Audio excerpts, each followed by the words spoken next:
President, meron po tayong batas, itong Republic Act 11650, na kung tawagin po natin ay Act Instituting a Policy of Inclusion and Services for Learners with Disabilities in support of inclusive education. Sang-ayon po sa Section 13 itong batas na ito, Mr. President,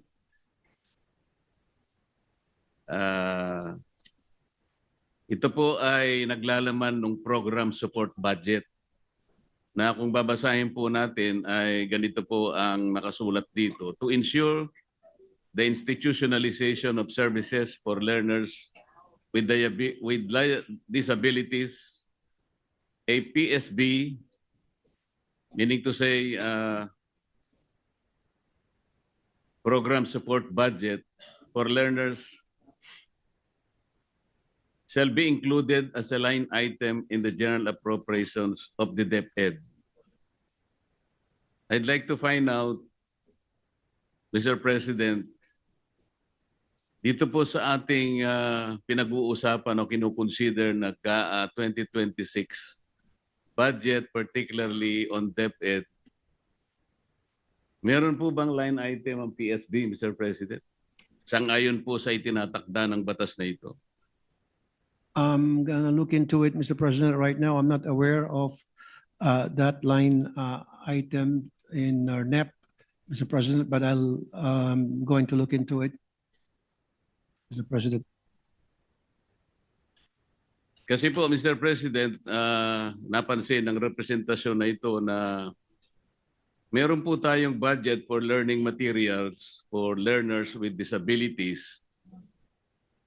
Pero wala pong specific line item allocation, halimbawa, doon sa child fine system. Ito po ay napaka-importante, Mr. President, kasi kung wala naman itong child fine system, hindi rin po natin malulocate o ma-identify kung ilan po yung mga mag-aaral natin na merong disabilities sa buong bansa, kung nasa ang eskwela po sila.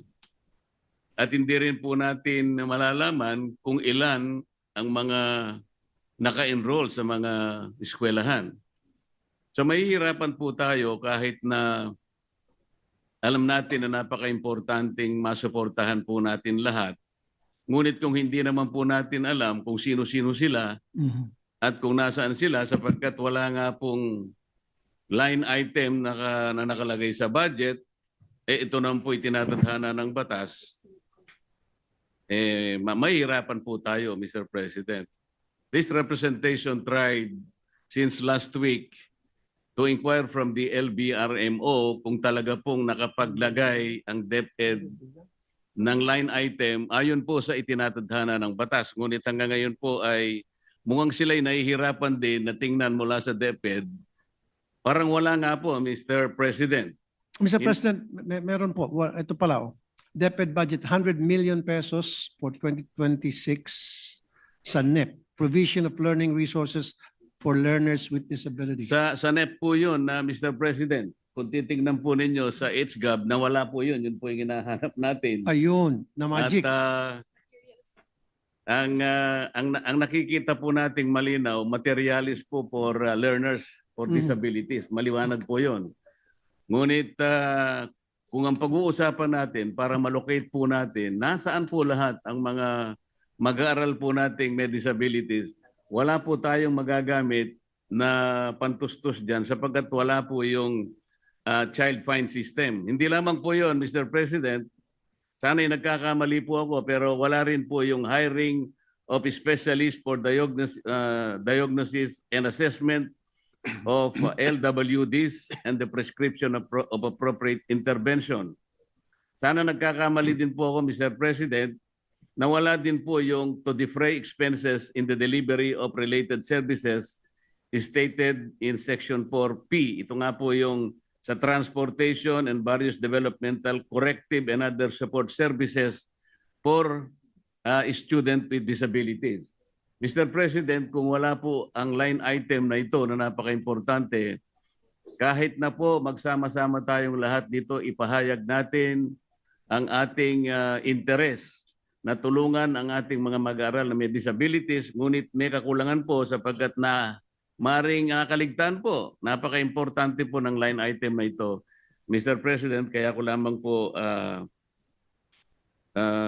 sinubukan na maalaman talaga. Sana po ay makita na po natin. Kahit na po tapos na yung individual amendments, Mr. President, siguro po ay ang representasyong ito isusulat sa ating chairman para sa ganon makahanap pa po tayo ng fiscal space.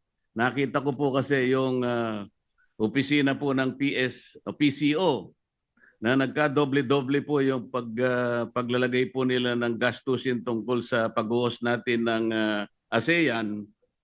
Binabalak ko po na meron po akong dinrap na sulat, baka sakaling doon po natin makita. Kung sakasakaling ito pong tatlong items na ito ay talagang hindi na ilagay na line item sa ating GAA na kinukonsider for 2026, Mr. President. Maraming salamat po, Mr. President. Maraming salamat.